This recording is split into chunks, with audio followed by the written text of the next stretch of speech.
여러분 반갑습니다. 모두와 얼굴을 마주할 수 없어서 참 많이 아쉽습니다. 이 시간 주님을 사모함으로 말씀 앞에 나온 여러분을 축복합니다.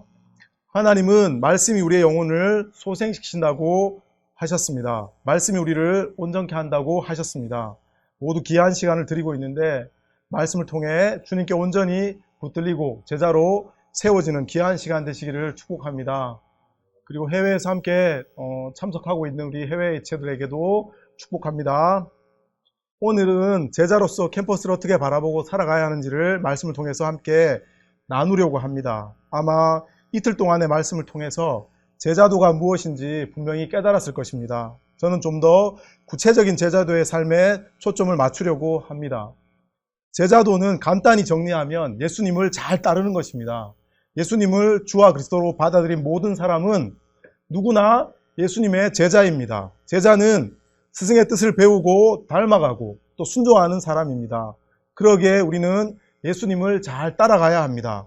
그럼 어떻게 해야 캠퍼스에서 예수님을 잘 따라갈 수 있을까요? 사실 제자도는 캠퍼스에 국한된 삶이 아닙니다.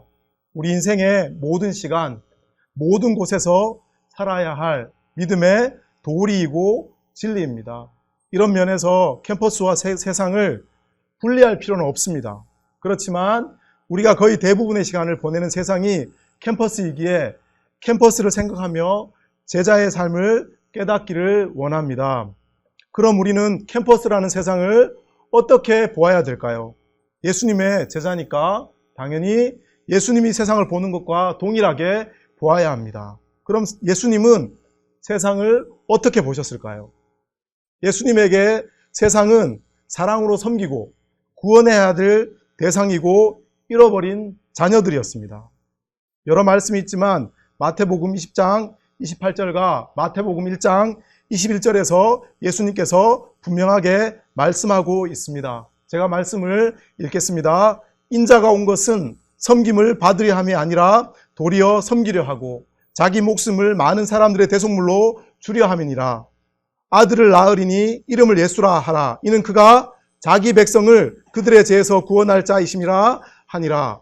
예수님은 오로지 영혼의 구원과 회복에 집중되어 있었습니다. 그것은 영혼을 섬기고 구원하기 위해 오셨기 때문입니다.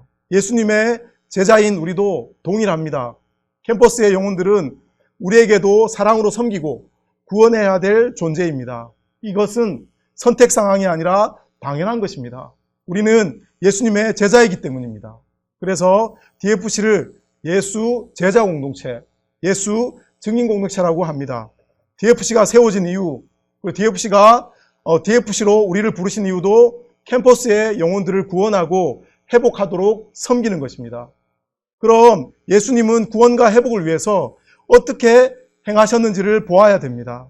마태복음 4장 23절과 9장 35절에 보면 크게 드러나는 예수님의 사역은 가르치고 복음을 선포하고 고치는 것이었습니다. 고친다는 것은 필요를 채운다는 것을 의미하는 것으로도 볼 수 있습니다. 제가 말씀을 읽어드리겠습니다. 마태복음 4장 23절 예수께서 온 갈릴리에 두루 다니사 그들의 회당에서 가르치시며 천국 복음을 전파하시며 백성 중에 모든 병과 모든 약한 것을 고치시니 마태복음 9장 35절 예수께서 모든 도시와 마을에 두루 다니사 그들의 회당에서 가르치시며 천국 복음을 전파하시며 모든 병과 모든 약한 것을 고치시니라. 아멘. 예수님은 제자들에게도 동일한 삶을 살라고 말씀하셨습니다. DFC의 근간이 되는 마태복음 28장 18절에서 20절에서 제자로 사는 구체적인 삶을 말씀하고 있습니다. 크게 보면 가라, 또 복음을 전하라, 그리고 가르쳐 지키게 하라고 말씀합니다. 그렇게 해서 예수님은 예수님을 따라가는 제자들을 만들라고 삼으라고 말씀하고 있습니다. 그러므로 예수님의 제자라면 누구나 믿지 않는 모든 사람에게 가야 합니다. 그리고 복음을 전해야 됩니다. 그리고 가르쳐 지켜야 합니다. 가르쳐 지키게 해야 합니다. 이것이 캠퍼스에 있는 제자들이 이루어야 될 삶입니다. 그럼 어떻게 가고, 어떻게 복음을 전하고, 어떻게 가르쳐 지키게 해야 될까요? 예수님을 통해서 배워야 됩니다. 우리는 예수님의 제자이기 때문입니다. 예수님이 어떻게 하셨고 어떻게 말씀하셨는지를 배우면 됩니다. 그렇게 배워서 제자답게 캠퍼스에 살아가는 DFC 공동체가 되기를 소망합니다. 예수님은 제자들에게 가장 먼저 세상으로 가라고 말씀합니다. 그러므로 제자는 가야 합니다. 말씀대로라면 모든 족속에게로 가야 합니다. 지금 여러분에게 주어진 것이 캠퍼스이기 때문에 캠퍼스로 가야 하지만 예수님은 있는 곳에 국한해서 가라고 하지 않았습니다. 모든 민족을 마음에 품고 주님이 기회를 주시면 믿지 않는 세상 모든 사람에게 가라고 하셨습니다. 예수님은 어떻게 가셨습니까? 예수님은 어떻게 가셨을까요? 예수님은 사랑으로 섬김으로 가셨습니다. 필요와 어려움을 섬기고 위로하는 구체적인 사랑의 행동으로 가셨습니다. 구체적인 사랑의 행동으로 가셨다는 겁니다. 잘 기억하셨으면 좋겠습니다. 제자들을 부를 때도 그랬습니다. 누가복음 5장에는 베드로와 제자들을 부르는 사건이 나옵니다. 어부인 베드로와 동료들은 밤새도록 수고했지만 잡은 것이 없었습니다. 밤새 일을 했지만 잡은 것이 없어서 실망하고 지쳐 있었습니다. 이들에게 예수님은 깊은 데로 가서 그물을 내리라고 하셔서 그물이 찢어질 정도로 고기를 잡게 하셨습니다. 그리고 제자로 부르십니다. 예수님은 아픈 사람들, 귀신 들린 사람들을 치료해 주셨습니다. 먹을 것이 필요할 때 먹을 것을 주셨습니다. 동족을 착취해서 세금을 걷어서 지배국 로마에게 바침으로 매국노로 취급받았던 키 작은 세리장 삭개오도 함부로 대하지 않으셨습니다. 오히려 그를 사랑하셨고 그 사랑으로 인해서 삭개오는 자신이 착취한 것에 4배를 돌려주고 자기 재산의 절반을 가난한 자에게 나누며 죄된 삶을 청산하고 예수님을 따르게 됩니다. 예수님은 또한 당시 업신여김을 받았던 여성들, 아이들, 심지어 가늠한 여인이라도 함부로 대하지 않았습니다. 이들의 아픔과 어려움을 돌아보셨고 죄의 문제를 깨우쳐 주셨습니다. 그리고 가장 크고 중요한 사랑인 구원이 되어주셨고 구원을 베풀어 주셨습니다. 시대가 바뀌고 상황이 바뀌어도 제자들이 세상으로 가는 원리는 동일합니다. 예수님처럼 사랑으로 가야 합니다. 믿지 않는 영혼의 영적, 육적 필요를 돕는 구체적인 사랑으로, 구체적인 행동으로 가야 합니다. 그렇게 섬겨야 됩니다. 예수님이 분명히 말씀하셨습니다. 이웃을 그냥 사랑하라가 아니라 네 몸과 같이 사랑하라고. 제자들에게 서로 사랑하라가 아니라 예수님께서 제자들을 사랑하신 것처럼 사랑하라고 구체적으로 말씀하고 있습니다. 마태복음 22장 37절, 40절, 요한복음 13장 34절, 35절에 보면 말씀하고 있습니다. 하나님은 야고보서 2장 15절에 17절을 통해서 행함이 없는 사랑은 무익하다고 말씀합니다. 제가 말씀을 잠깐 읽어드리겠습니다. 만약 형제나 자매가 헐벗고 일용할 양식이 없는데 너희 중에 누구든지 그에게 이르되 평안히 가라, 덥게 하라, 배부르게 하라 하며 그 몸에 쓸 것을 주지 아니하면 무슨 유익이 있으리요. 이와 같이 행함이 없는 믿음은 그 자체가 죽은 것이니라. 우리는 사람의 필요가 보일 때 할 수 있는 구체적인 섬김으로 그 사람들에게 가야 합니다. 물론 그것이 따뜻한 말이나 격려일 수도 있습니다. 이렇게 사랑하려면 영혼의 필요에 관심을 가져야 합니다. 사랑하는 사람은 관심을 가집니다. 그렇지만 사랑과 섬김이 뭔가 큰 것을 해결해 줘야 하는 것은 아닙니다. 제가 그냥 그 캠퍼스를 사역하면서 학생들에게 해 주었던 것들을 생각해 보면 시험 공부에 지친 친구들에게 커피 한 잔, 때론 필요해 복제 사다 주는 거, 고민 있는 친구에게 고민을 들어줄 수 있는 시간과 마음을 내는 것, 그리고 친구를 원하지만 다가가지 못하는 친구에게 먼저 다가가는 것, 그리고 재정이 어려운 친구에게 부끄러워하지 않게 밥을 사주는 것, 그리고 시험 공부가 부족한 친구에게 내가 정리한 노트를 빌려줄 수 있는 것, 그리고 아픈 친구에게 약을 사다 주는 것, 혼자 밥 먹는 친구에게는 같이 밥 먹어주는 것 등등. 사랑은 사실 이렇게 작은 것에서 흘러갈 수 있습니다. 우리가 할 수 있는 것으로 진실하고 정직하게 그렇게 행하면 됩니다. 섬겨야 할 것이 보일 때 잘 섬기는 것이 예수님이 말씀하시는 제자의 삶입니다. 왜 그래야 될까요? 이웃을 내 몸처럼 사랑하라고, 예수님처럼 사랑하라고 하셨기 때문입니다. 그리고 관계를 하다 보면 혼자 섬기기 힘든, 혼자 뭔가 해결해 줄 수 있는 그런 어려움이 아닌 더 큰 어려움을 겪고 있는 친구들을 만날 때가 있습니다. 예전에 백혈병 있는 그 친구들 때문에 친구들이 헌혈증들을 함께 모아서 도와준 적도 있었습니다. 이처럼 혼자 할 수 없는 일들, 혼자 도울 수 없는 일들이 있을 때는 공동체하고 공동체 우리 정사님들이나 아니면 가지장들랑 상의해서 도울 수 있는 길들이 있습니다. 제가 포항에 사역할 때 등록금이 어려웠던 친구가 둘이 있었습니다. 근데 그 두 친구 다 집이 너무 가난했습니다. 한 친구는 아버지가 빚을 많이 져서, 그래서 아버지가 신용불량자가 되고 온 가족이 신용불량자가 되어서 돈을 빌릴 수도 없었던 상황이고, 그리고 그 친구도 매일같이 아르바이트를 하면서 대학을 다녔던 친구인데, 그래서 공동체에서 같이 헌금을 해서 도와준 적도 있었고, 그때는 다행히 제가 또 아는 분에게 말씀드렸는데 그분이 또 흔쾌히 도와주셔서 도와준 적도 있었습니다. 우리가 공동체에서 때로는 어려운 일들이 자기 혼자, 내 혼자 이렇게 해결할 수 없을 때는 공동체에서 같이 상의해서 도와줄 수 있는 그런 길들도 있습니다. 그렇지만 우리가 조심해야 될 것은 뭐냐면 도움받는 그 친구에게 마음의 어려움이 되지 않도록 지혜롭게 행할 필요는 있습니다. 제자들은 반드시 기억해야 됩니다. 사랑은 수고 없이, 나눔 없이, 희생 없이 할 수 없는 것입니다.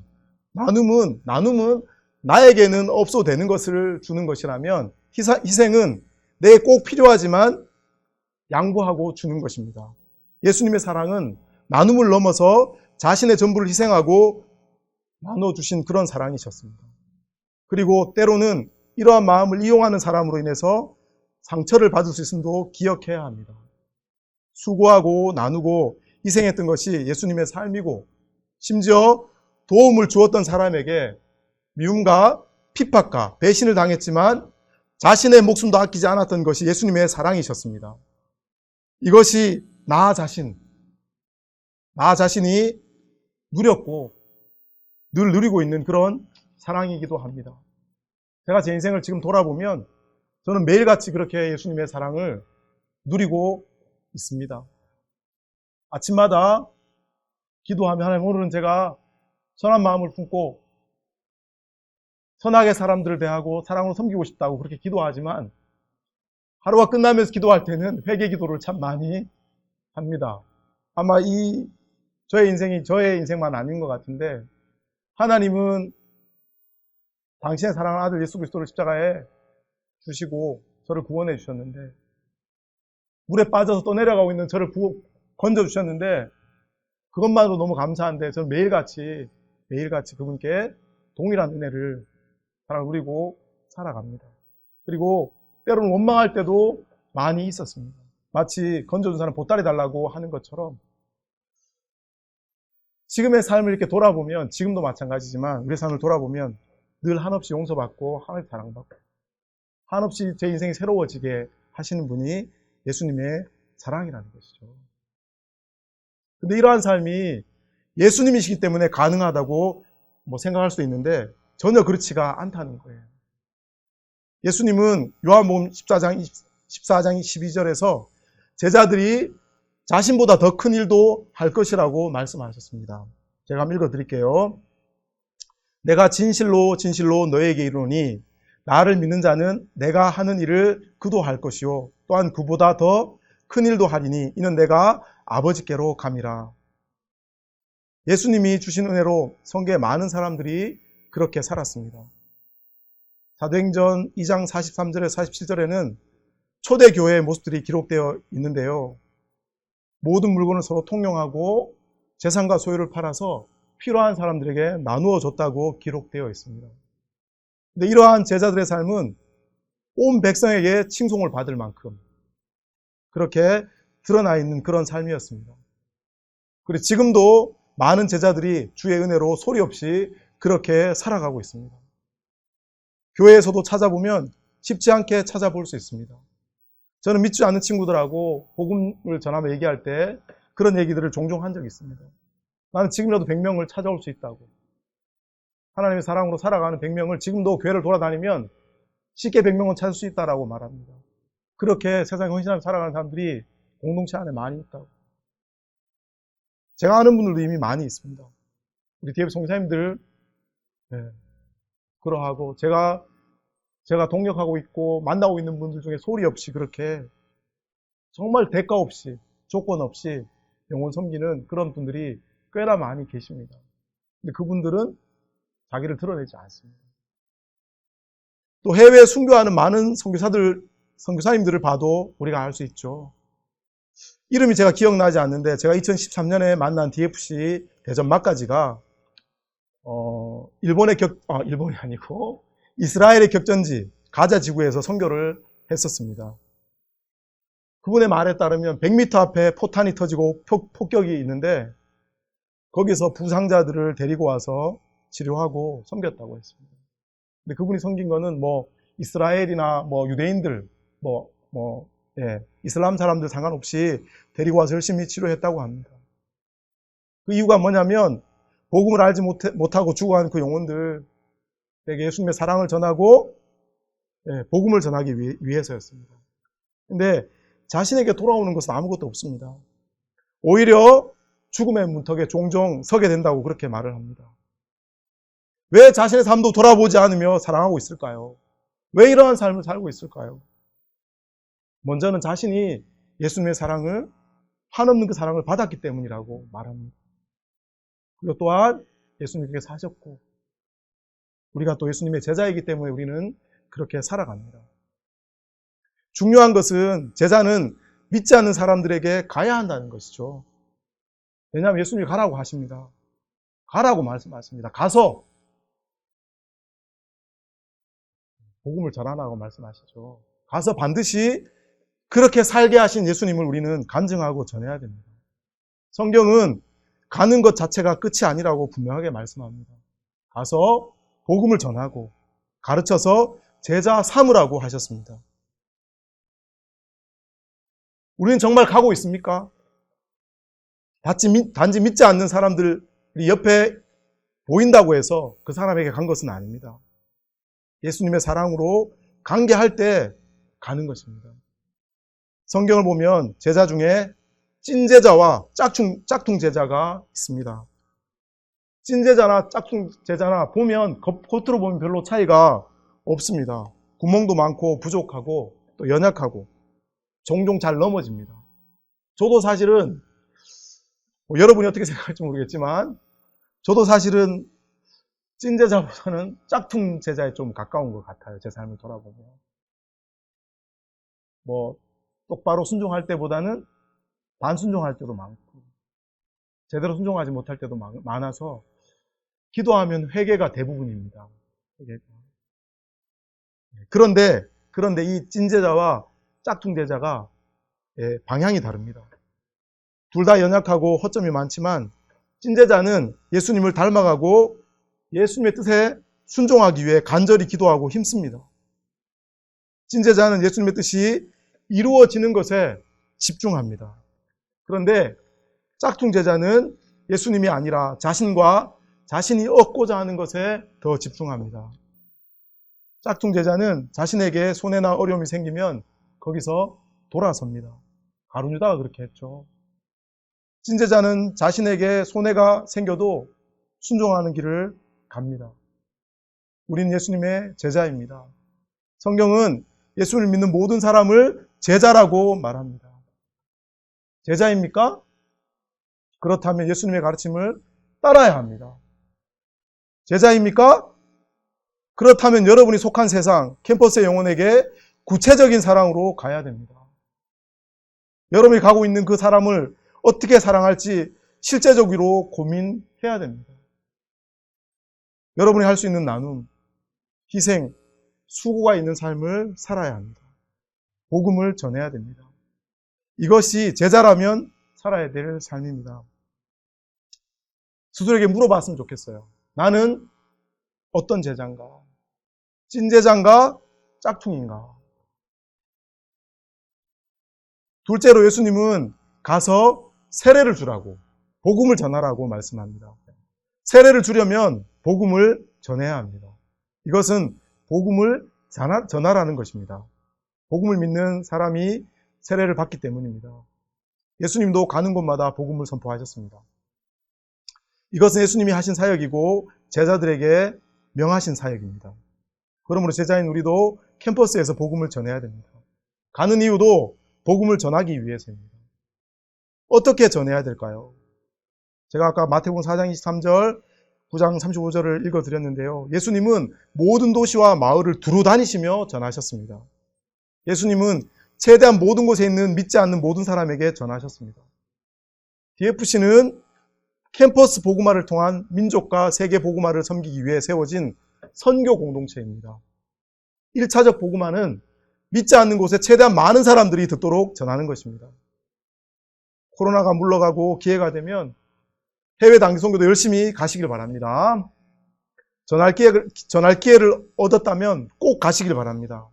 복음을 전해서 복음을 믿거나 연결되는 그런 영혼들이 있다면 예수님의 제자로 양육하시길 바랍니다. DFC는 양육만을 하는 공동체는 아닙니다. 그렇지만 DFC는 양육만을 하는 공동체는 아닙니다. 예수 증인 공동체면서 제자 공동체죠. 이것은 예수님께서 마태복음 28장 19절에서 20절에 제자들에게 명령하신 것입니다. 또한 예수님이 제자들과 함께 사셨던 삶입니다. 그런데 복음화보다는 양육하는 것만 집중하는 것이 아닌가 저는 개인적으로 돌아보게 됩니다. 캠퍼스에는 적게는 약 85%에서 많게는 97%의 불신자가 있다고 합니다. 모든 제자들은 이들에게 복음을 전할 책무가 있다고 하나님은 말씀하고 있습니다. 하나님은 디모데후서 4장 1절에서 5절 말씀을 통해서 이렇게 말씀하시는데요. 제가 읽어드리겠습니다. 하나님 앞과 살아있는 자와 죽은 자를 심판하실 그리스도 예수 앞에서 그가 나타나실 것과 그의 나라를 두고 의미 명하노니 너는 말씀을 전파하라. 때를 어떤지 못 어떤지 항상 힘쓰라. 범사에 오래 참음과 가르침으로 경책하며 경계하며 권하라. 때가 이르리니 사람이 바른 교훈을 받지 아니하며 기가 가리워 자기의 사욕을 따를 스승을 많이 두고 또 그 길을 진리에서 돌이켜 허탄한 이야기를 따르리라. 그러나 너는 모든 일에 신중하여 고난을 받으며 전도자의 일을 하며 내 직무를 다하라고 말씀합니다. 때를 어떤지 못 어떤지 상황이 좋든지 좋지 않든지 항상 복음을 전하기를 힘쓰라. 대부분의 사람들이 거부하고 자신의 욕심과 세상을 따를 것이다. 그러나 신중하여 고난을 받으며 전도자의 임무를 완수하라고 말씀하고 있습니다. 디모데후서가 쓰여진 이 시대는 네로 황제가 집권했던 시기입니다. 디모데후서는 66년에서 67년 정도에 기록되어졌는데요. 네로 황제가 집권했던 이 시기는 최악의 기독교 핍박 시기였습니다. 특별히 64년부터 68년까지는 엄청난 핍박이 있었던 그런 시기인데요. 이 시기에 디모데후서가 쓰여졌습니다.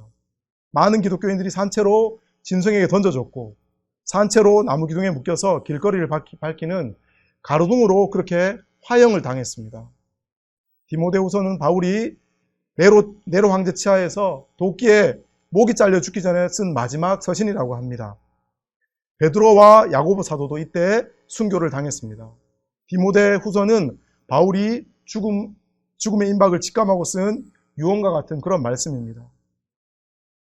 디모데후서는 예수님을 믿으면 죽음에 내몰리는 시대인데도 오히려 상황이 좋든지 좋지 않든지 고난을 받으며 복음을 선포하라고 말씀합니다. 근데 엄히 명하죠. 제자들에게. 이건 선택 상황이 아니라 임무, 직무라고 말합니다. 이런 얘기들이 우리 지체들이 들으면 어떠한 마음이 들지 모르겠지만 말씀에 정말 집중하셨으면 좋겠습니다. 우리가 삶의 현장을 살아가야 되는 것은 분명하고 삶의 자리 성실하게 살아가야 하는 것도 분명합니다. 이틀 동안 들었던 그 제자도의 의미들을 함께 같이 생각하면서 적용했으면 좋겠는데 우리의 삶의 자리에서 우리가 복음을 전할 때 우리에게 어려움이 있는 것은 당연할 수밖에 없습니다. 성경이 그렇게 말하고 있죠. 왜 이것이 우리가 선택사항이 아니라 직무이냐면 세상은 예수님 외에는 구원의 길이 없기 때문입니다. 그래서 디모데후서 4장 1절은 주님이 다시 오셔 심판하실 것과 주님의 나라를 두고 엄히 명령한다고 말씀하고 있는 것입니다. 복음을 전하는 사람은 세상에 인기가 없습니다. 제가 2002년에서 6년 동안 포항에서 사역을 했는데요. 제가 캠퍼스를 혼자서 여러 캠퍼스 사역했는데 돌아가면서 그때는 전도 모임을 매일같이 했었는데요. 그때 제가 포항공대를 일주일에 한 번씩 들어갔습니다. 일주일에 하루씩 들어가서 매주마다 막 전도를 하니까 몇 주 지나니까 사람들이 제가 거기 있는 걸 아니까 그때부터 피해 다니는 그 자리를 이제 피해 다니더라고요. 막 제가 있는 걸 아니까. 그런데도 제가 거기서 계속 전도를 하면서 그래도 꽤 많은 친구들에게 복음을 전했습니다. 물론 거부당할 때는 마음이 너무 힘들었습니다. 왜냐하면 저를 자꾸 피해 다니니까 무슨 벌레 보듯이 이렇게 막 이렇게 제가 저기 서 있으면 이렇게 돌아서 이렇게 가니까 마음이 너무 어려웠죠. 그렇게 1년을 전도했는데 한 명이 예수를 믿었습니다. 그 친구가 어떤 친구였냐면 포항공대에 적응을 못해서 삶이 다 망가진 그런 친구였습니다. 학사경고 그때 3번 맞으면 퇴학이거든요. 근데 2번을 맞았습니다, 이 친구가.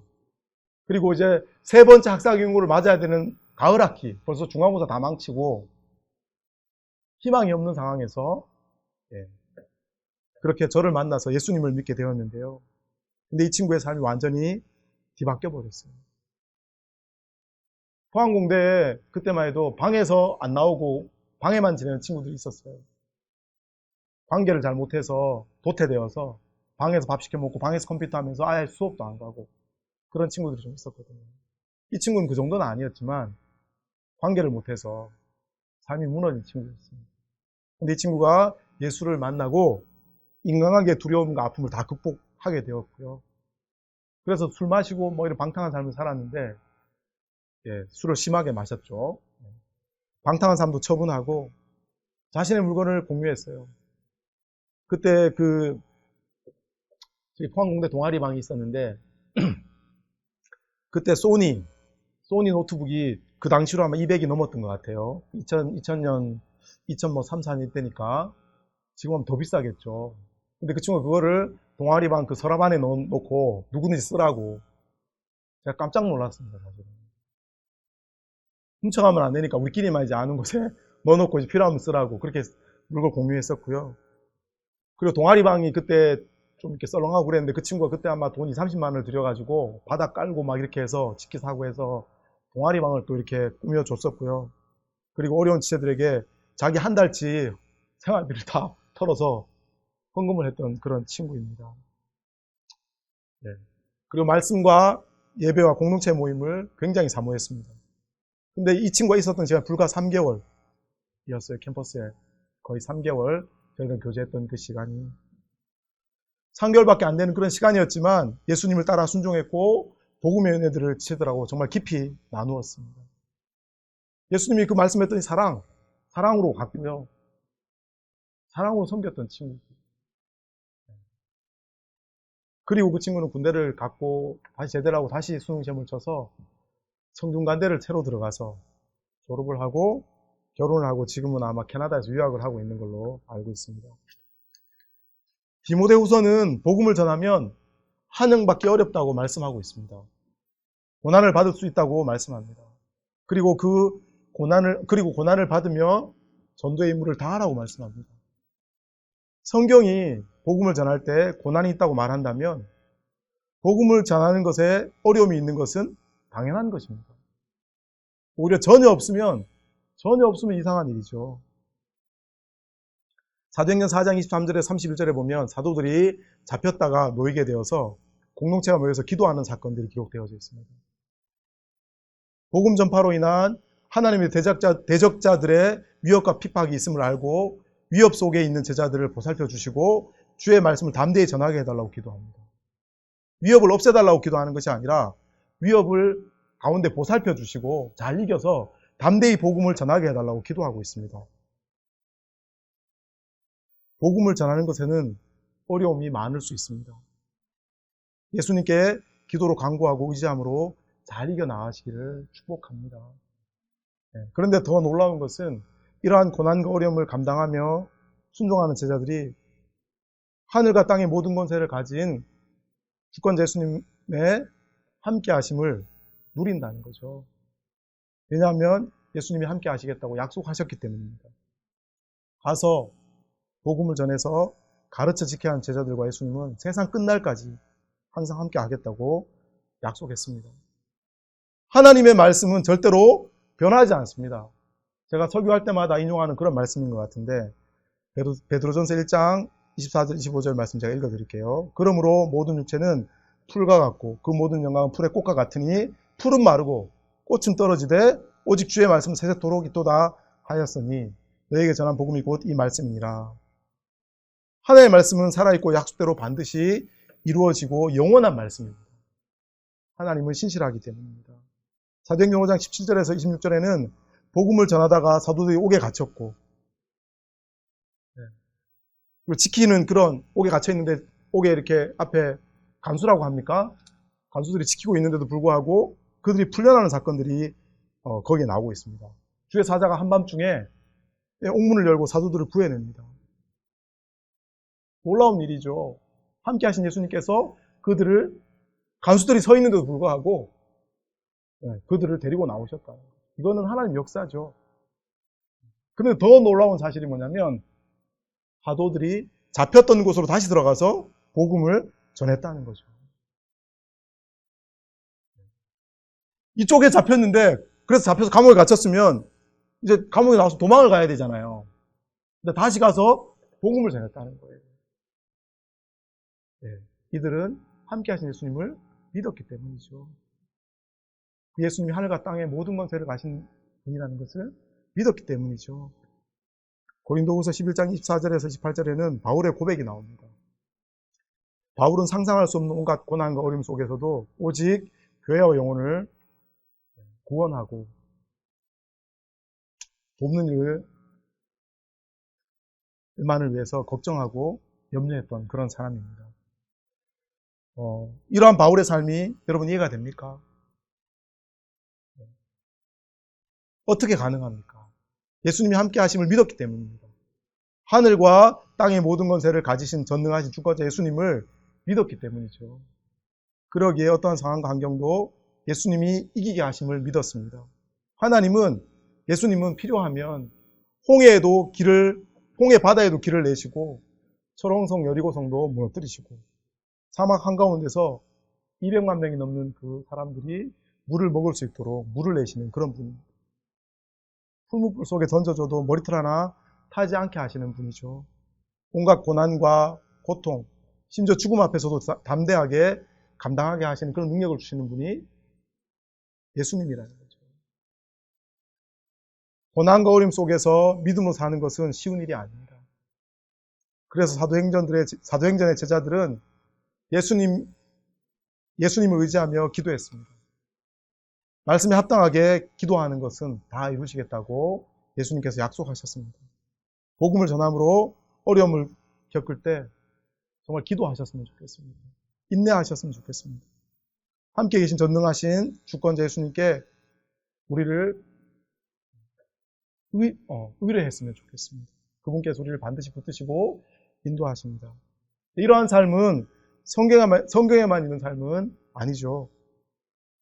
주변에 보면 많은 사람들이 그렇게 사실 살아가고 있습니다. 2018년 기준으로 세계 기독교 박해 순위 통계를 보면 5분마다 한 명꼴로 선교사와 성도들이 죽는다고 합니다. 제가 19년 통계도 봤었는데 별 차이가 없어요. 5분마다 한 명씩 지금 순교당하고 있다는 거죠. 예수님을 믿고 전하는 것 때문에. 많은 선교사님들과 이 성도들이 바보도 아닌데 왜 이렇게 살까요? 지금도 코로나 상황에서 생명을 걸고 선교지 남아있는 선교사님이 많이 있습니다. 한국에 들어오면 우리 환경이 너무 좋잖아요. 그죠? 한국에 들어오면 돌아가실 일이 별로 없는데, 저희 지금 해외 선교사님도 코로나 여러분이 걸리셨다가 지금 괜찮아지셨는데, 그냥 참고 계셔야 되는 상황들이 많아요. 약도 없이 그냥 버티는 분 대부분 다. 심지어 미국에서도 그랬습니다. 미국의 선교사님도 그냥 버텨야 되는 거죠. 근데 제가 이제 다른 단체 대표님들하고 교제하면서 많은 사람들의 죽음의 소식을 들었어요. 코로나 때문에. 사랑의 교회는 앰뷸런스를 한번 띄웠습니다. 위독한 상황. 벌써 몇 분이 돌아가시고 또 그런 일이 생기니까 억대의 비용이 든다고 합니다. 앰뷸런스 한번 띄우는데.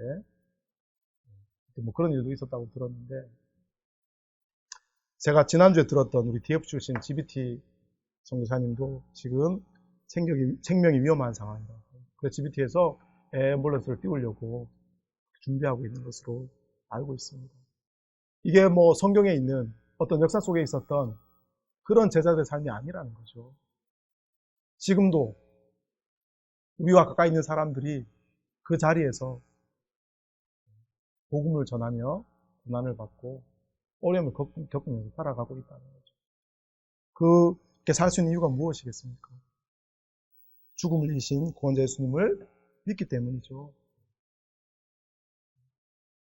하늘과 땅의 모든 것을 예수님이 가지고 있다는 것을 믿기 때문이죠. 환영하지도 않고 심지어 핍박하는 타국 사람들을 가슴에 품고 온갖 상처와 아픔을 감내하면서 사랑으로 섬기고 복음을 전하기 위해 지금도 비행기를 타는 사람들이 계실 거예요. 우리는 성경이 너무 멀리 있다고 생각하는 것 같아요. 우리의 삶과 괴리가 있다고 생각하는 것 같습니다. 중요한 것은 정말 예수 그리스도를 믿는 그 믿음이지 않을까요?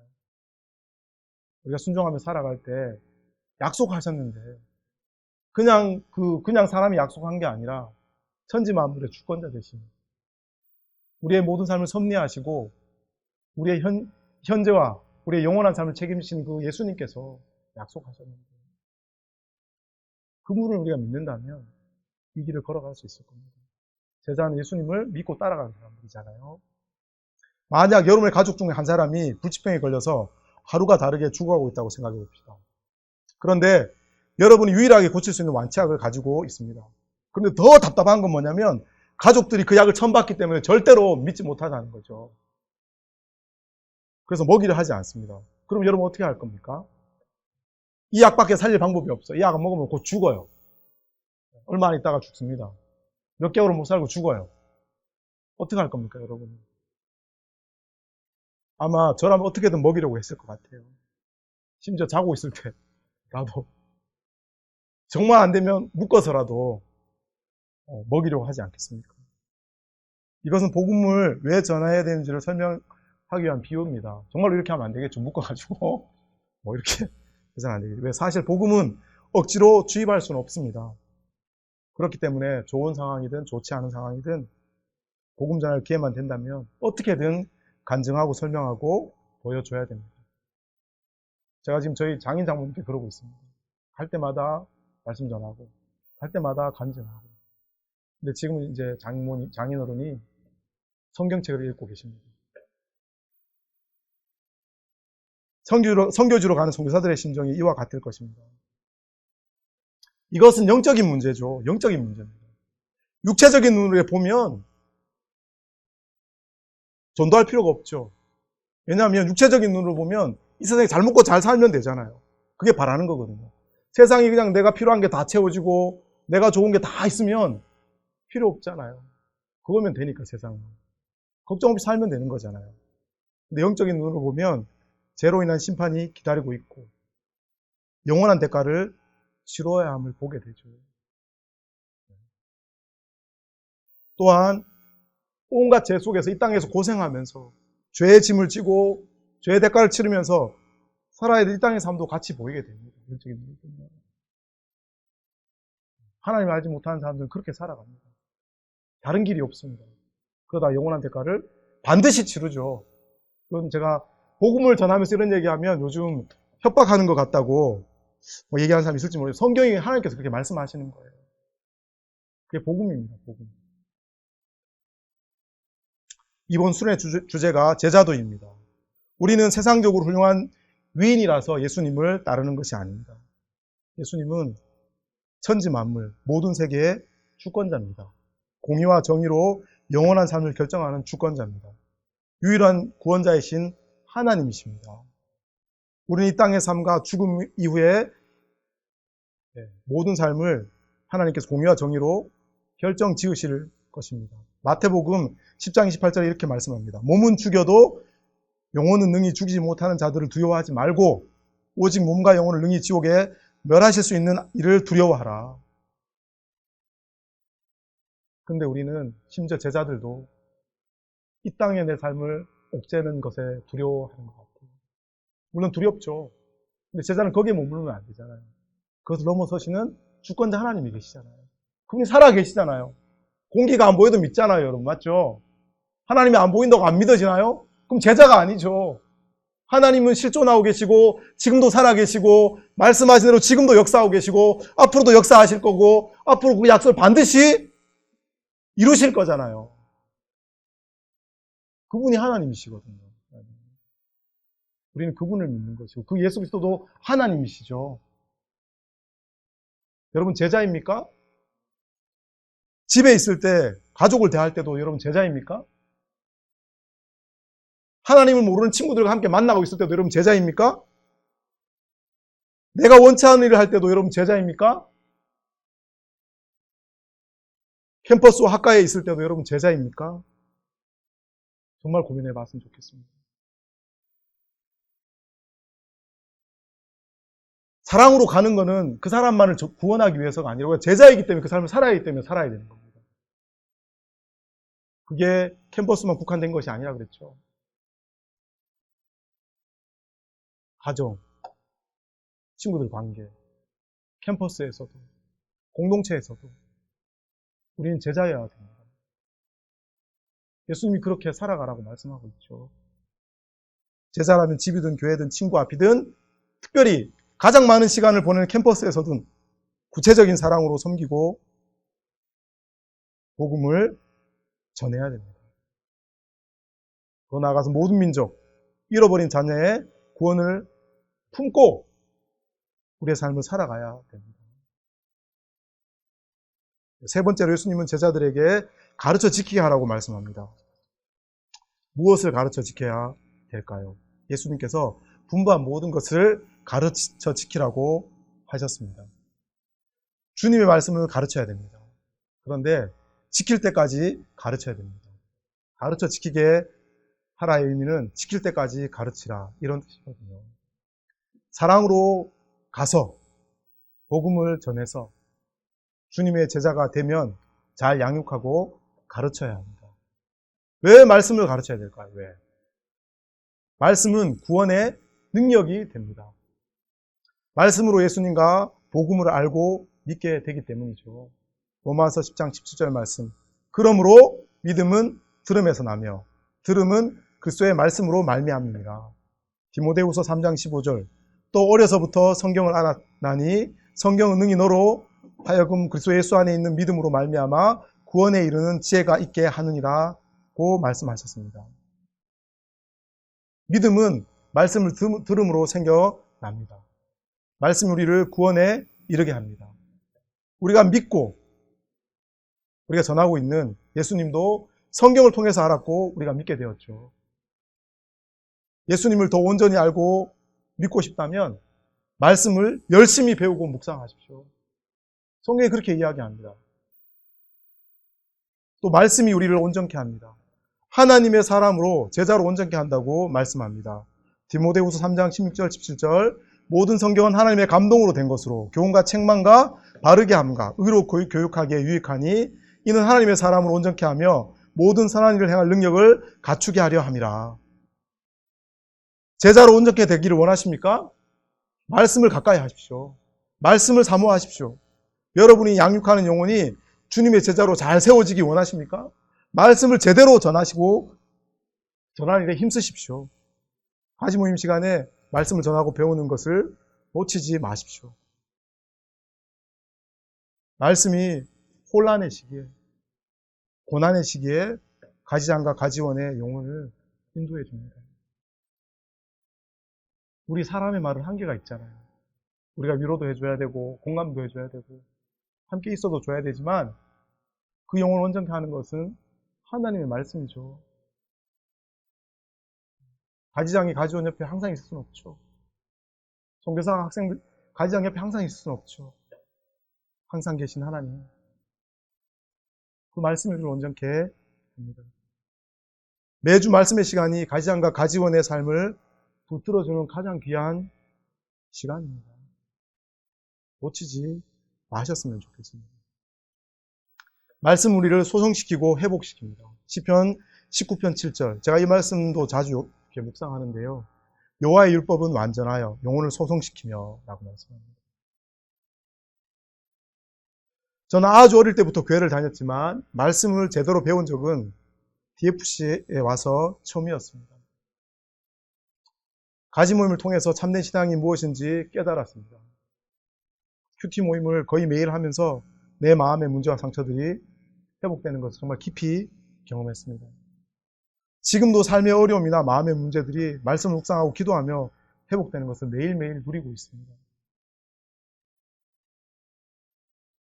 말씀 우리의 영혼을 드러나게 하고 회복시켜 줍니다. 그래서 히브리서 4장 12절에 보면 하나님의 말씀은 살았고 운동력 있어 좌우의 날선 어떤 검보다 예리하여 혼과 영과 및 관절 골수를 찔러 쪼개기까지 하며 또 마음의 생각과 뜻을 판단하니 지으신 것이 하나도 그 앞에 나타나지 않음이 없고 우리의 결산을 받으실 이의 눈앞에 만물이 벌거벗은 것 같이 드러나느니라고 말씀합니다.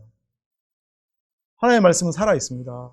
그 말씀 앞에 자신을 세우면 우리의 모습을 하나님이 다 드러내십니다. 하나님 앞에 우리의 마음과 행동이 어떠한지 다 깨우쳐 주십니다. 그리고 치료하고 회복시키십니다.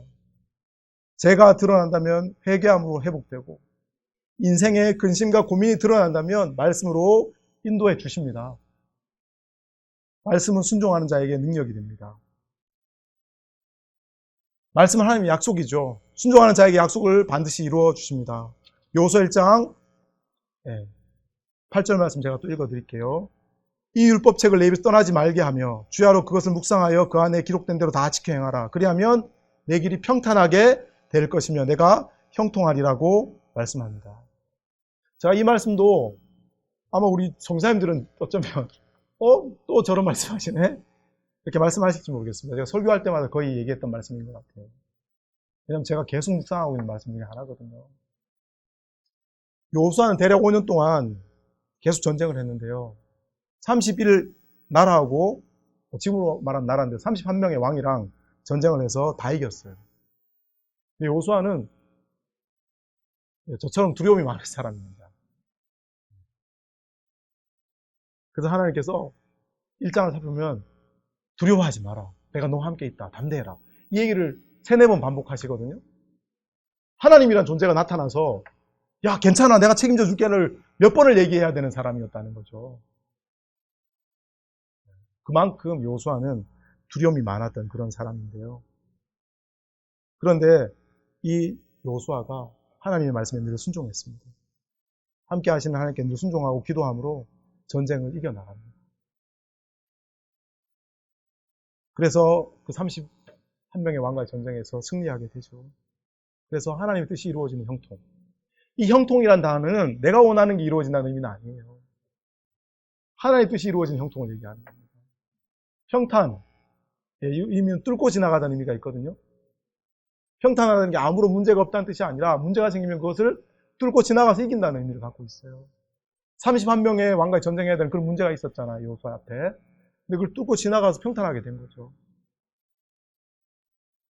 말씀에 순종하는 사람에게는 이런 은혜가 주어집니다. 문제가 안 생기는 것이 아니라 우리 앞에 어려움이 없는 것이 아니라 어려움이 있을 수밖에 없죠. 약한 세상이니까. 죄 많은 인간들이 살아가는 세상이니까. 근데 그 속에서 믿음으로 승리하게 한다는 것이죠. 마태복음 5장 17절 18절에 보면 예수님께서 말씀을 반드시 다 이루실 것을 약속합니다. 내가 율법이나 선지자를 폐하려 온 줄로 생각하지 말라. 폐하려 온 것이 아니요 완전하게 하려 함이라. 진실로 너에게 이르노니 천지가 없어지기 전에는 율법의 1.1획도 결코 없어지지 아니하고 다 이루리라. 말씀은 반드시 이루어집니다. 구약의 약속을 이루셨고 신약의 약속도 주님이 오실 때까지 다 이루실 것입니다. 우리는 예수님의 제자입니다. 그리고 찐제자로 살아야 됩니다. 제약된 세상에서 길을 잃지 않고 예수님 안에 있게 하는 것이 말씀이죠. 말씀.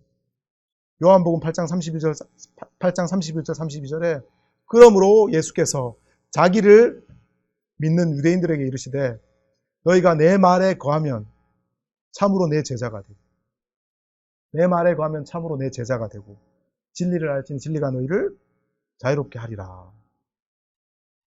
예수님 말씀 안에 거하면 찐 제자가 됩니다. 그리고 영적인 자유함을 누린다고 말씀하고 있습니다. 여러분 찐 제자가 되고 싶습니까?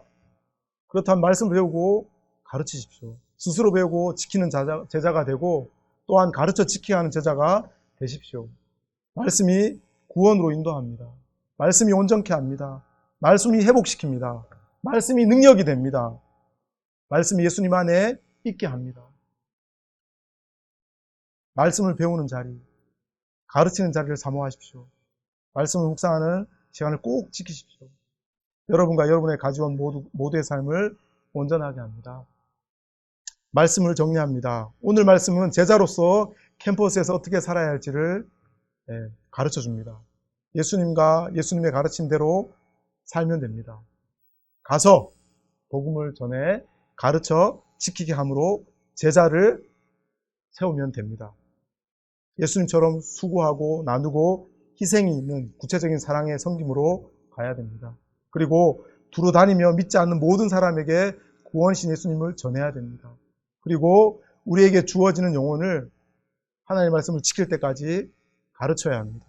이러한 삶을 통해 영혼들을 예수님의 제자로 세워가야 합니다. 이러한 제자의 삶에는 때로 고통과 고난과 어려움이 있습니다. 믿음으로 인내하며 기도하며 감당하시길 바랍니다. 하늘과 땅의 모든 권세를 가진 예수님, 천지 만물의 주권자 되시고 구원자 되시는 전능하신 하나님이신 예수님께서 함께하고 계시며 인도하시고 이기게 하십니다. 제가 오늘 말씀을 너무 많이 읽어서 아마 우리 학생들이 힘들어할 수도 있는데 말씀을 가슴에 새겼으면 좋겠어요. 저는 제 설교의 내용보다는 말씀이 우리에게 약속이잖아요. 말씀이 우리에게 주신 약속이잖아요.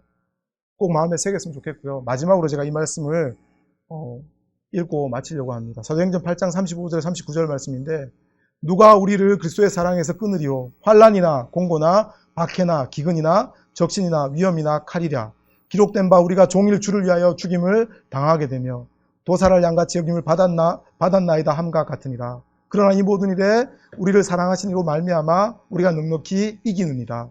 내가 확신하노니 사망이나 생명이나 천사들이나 권세자들이나 현재일이나 장래일이나 능력이나 높음이나 깊음이나 다른 어떤 피조물이라도 우리를 우리 주 예수 그리스도 안에 있는 하나님의 사랑에서 끊을 수 없으리라.